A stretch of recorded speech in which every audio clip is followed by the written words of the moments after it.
La evolución socioemocional desde distintas perspectivas. En este video hablaremos sobre diversas perspectivas, tales como la psicológica, la cognitiva y moral, la social y o relacional y la pedagógica, con el objetivo de analizar los cambios que se han tenido en cuanto al aspecto socioemocional. Teoría psicosexual de Sigmund Freud. En esta teoría, Freud nos señala que la mente humana se desarrolla en diferentes fases por las que todos tenemos que pasar, desde nuestra infancia a nuestra vida adulta. Estas fases las dividió en 5. La primera la nombró oral, que abarca desde los 0 hasta los 18 meses, y señala que la boca es el primer órgano encargado de satisfacer las necesidades del ser humano. La segunda es la anal, que abarca desde los 18 meses hasta los 3 años, y es aquí donde comienza el control de los esfínteres en el niño.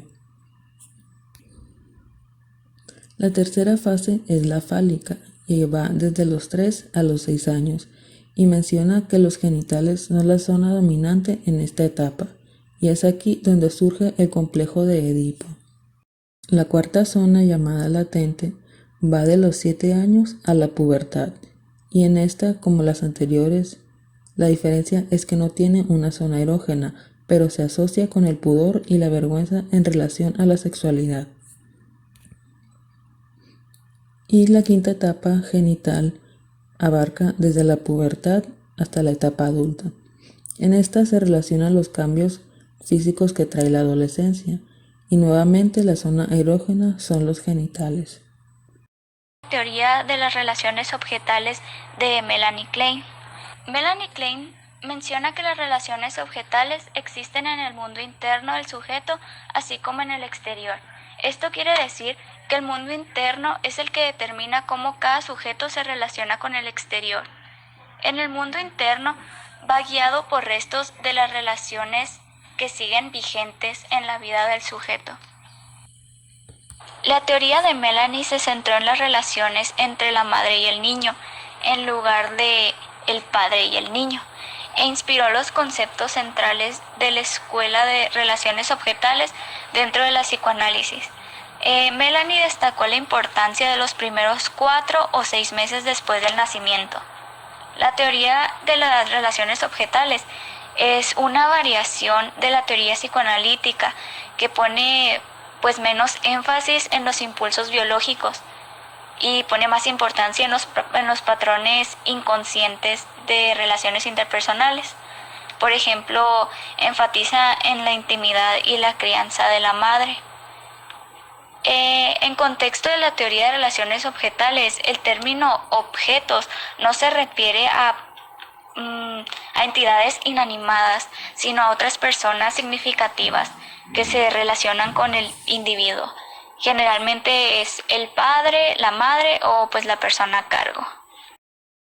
Teoría global de Henry Wallen. Su teoría se basó en el estudio del desarrollo del niño, con un enfoque global en el que el desarrollo humano se produce mediante una transición entre factores biológicos, naturales, sociales o culturales, teniendo en cuenta los aspectos motores, afectivos y cognitivos. Wallen desarrolló un sistema calificatorio de las etapas del desarrollo del niño, también conocidos como estadios. El primero es el estadio impulsivo, que es desde el nacimiento hasta los 6 meses. No hay coordinación clara de los movimientos de los niños y los tipos de movimientos son impulsivos. Después viene el estadio emocional, que es desde los 6 meses al final del primer año. La emoción en este periodo es dominante en el niño, ya que cumple unas funciones importantes, que es el contacto con la sociedad y la aparición de la conciencia de sí mismo, pero no está completamente desarrollada. Después viene el estadio sensomotor y proyectivo, que abarca desde el primer al tercer año. La actividad del niño se orienta más hacia el mundo exterior y a la comprensión de todo lo que lo rodea. Después viene el estadio del personalismo, que comprende desde los 3 a los 6 años. Se produce la consolidación de la personalidad del niño. Es decir, que en este estadio el niño toma conciencia de su yo personal y de su propio cuerpo. Después viene el estadio categorial, que es desde los 6 a los 11 años. En este estadio hay un avance muy significativo en la vida del niño, ya que se producen como explicaciones o identificaciones de los objetos por medio de cuadros representativos. También viene la explicación de la existencia de algunos objetos por medio de relaciones de espacio, tiempo y casualidad.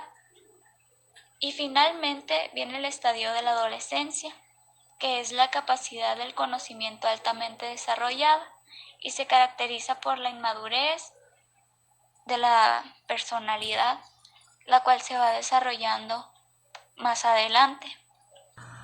La teoría cognitiva de Jean Piaget, la cual indica que el desarrollo de los periodos cognitivos es una condición necesaria para el desarrollo de los niveles paralelos sociomorales. Esto explica que los niños progresan algo más rápido en su comprensión del mundo físico que en su comprensión de cómo estructurar relaciones en su mundo social.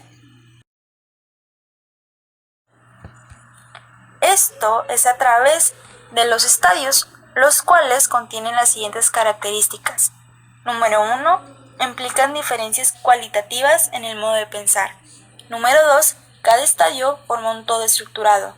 Número 3. Los estadios forman una secuencia invariable. Y número 4. Los estadios son integraciones jerárquicas. La teoría conductual, también conocida como terapia racional emotiva conductual, nace en 1956, cuando el Dr. Albert Ellis tomó significativos recursos de investigación de la terapia cognitiva del Dr. Aaron T. Beck, racionalistas. Ellis afirmaba que su teoría estaba basada en la visión de Epicteto, un filósofo griego que mencionaba lo siguiente: las personas no se alteran por los hechos, sino por lo que piensan acerca de los hechos. De tal manera que Albert resumió su teoría y la renombró el ABC, siempre tomando en cuenta el B se encuentra entre A y C. El prefijo A representa un acontecimiento activador, puede ser externo o interno, como ejemplo, una imagen, un pensamiento, una sensación, emoción, incluso una acción. Por su parte, el B representa el sistema de creencias, aunque también se considera un contenido del sistema cognitivo. Por ejemplo, pueden ser pensamientos, recuerdos, imágenes, supuestos, inferencias, actitudes, atribuciones, normas, valores, esquemas, filosofía de la vida, entre otras. El prefijo C representa la conciencia o reacción ante A, es decir, un acontecimiento activador. Como ejemplo, una emoción, pensamiento o acción. Actualmente, esta teoría es básica para explicar el origen y el tratamiento para trastornos mentales. Y por último, en esta sección se encuentra la teoría del desarrollo moral de Lawrence Kohlberg, la cual indica que el ejercicio del ejercicio moral es un proceso cognitivo que nos permite reflexionar sobre nuestros valores y ordenarlos en una jerarquía lógica.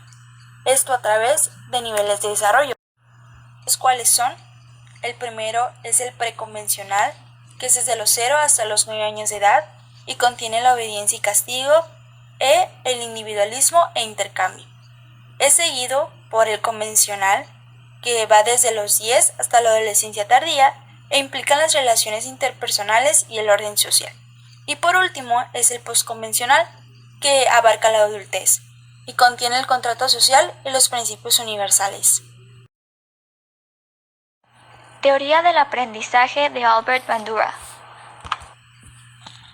Bandura se basa en el condicionamiento clásico y el condicionamiento operante y añade dos ideas importantes. La primera es que los procesos de mediación se producen entre estímulos y respuestas.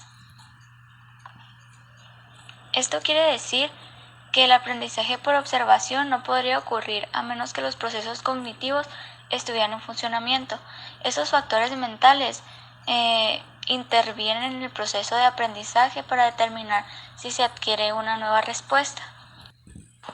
Después viene que la conducta es aprendida desde el medio ambiente a través del proceso de aprendizaje por observación. Bandura nos comenta que es probable que el comportamiento se deba a una interacción entre la naturaleza, que es la biología, y la crianza, que sería el medio ambiente. Teoría interrelacional de Karen Horney y Eric Fromm. Karen menciona que la neurosis es una alteración en la relación de una persona con ella misma y con otras personas. El factor clave de la aparición de estos síntomas es la forma en que los padres manejan la ansiedad de su hijo durante el desarrollo. La personalidad neurótica surge cuando los padres no proporcionan a sus hijos un entorno afectuoso y seguro, generándoles sentimientos de aislamiento, desamparo y hostilidad. Esto bloquea el desarrollo normal e impide que las personas se conviertan en sí mismos. La teoría de la neurosis de Horney y Fromm describe 3 tipos de personalidad neurótica o tendencias neuróticas. Estas se dividen en funciones de los medios que utiliza la persona para buscar seguridad y se consolidan mediante los refuerzos que tuvieran de su entorno durante la infancia. La primera es complaciente o sumisa. La neurosis se caracteriza por un tipo complaciente o por la búsqueda de la aprobación y el afecto de los demás. Después viene la agresiva o expansiva, que en este caso predomina la hostilidad de la relación con los padres. Después viene la aislada y resignada, cuando ni la sumisión ni la agresividad permiten al niño captar atención de uno de sus padres. Teoría de los buenos tratos y el apego, de Baroudi y Danton. De acuerdo con Bowlby, esta teoría es una forma de conceptualizar la propensión de los seres humanos a formar vínculos afectivos fuertes con los demás y de extender las diversas maneras de expresar emociones, tales como la angustia, depresión, enfado, entre otros. Gago menciona que el apego se divide en 5 fases. La primera es de los 0 a los 6 meses. En esta se produce la construcción y reconocimiento de la figura de apego.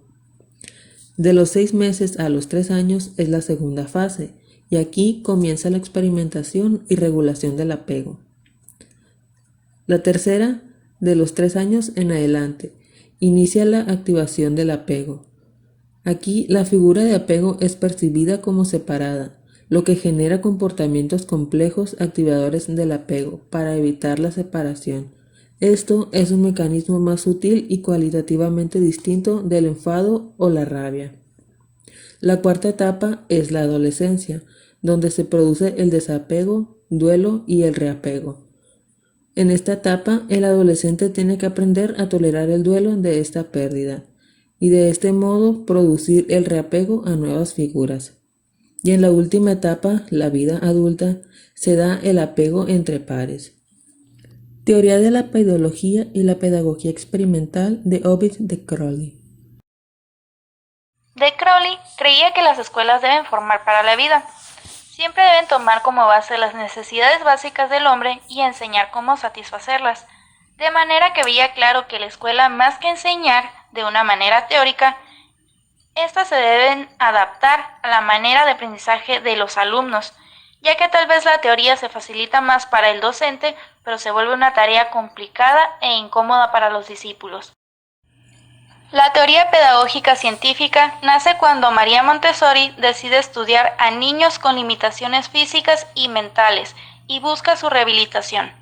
Es así que llega el concepto de normalidad, donde hace referencia al proceso que lleva un niño cuando se adapta al ambiente escolar, es decir, donde asimila actividades, horarios y personas que se encuentran en su entorno y fuera de él. La teoría del sentimiento social, superioridad e inferioridad según Alfred Adler. Adler consideraba la vida como una lucha difícil desde el nacimiento y exige aprender muchas cosas y superar obstáculos. Aquí el ser humano empieza con un sentimiento de inferioridad, que quienes en su búsqueda de salir de ahí llegan a conductas que promuevan la superioridad. El sentimiento social explica que solo en la comunidad, en relación con los demás, el individuo se convierte en persona. El concepto de inferioridad explica que en lugar de sentirse aceptado, apreciado y querido, el niño puede llegar a tener la convicción de que vale menos que las demás personas, que es menos querido, menos aceptado o menos fuerte. En contraparte, la superioridad sostiene siempre mejorar la condición en la que se encuentra el individuo,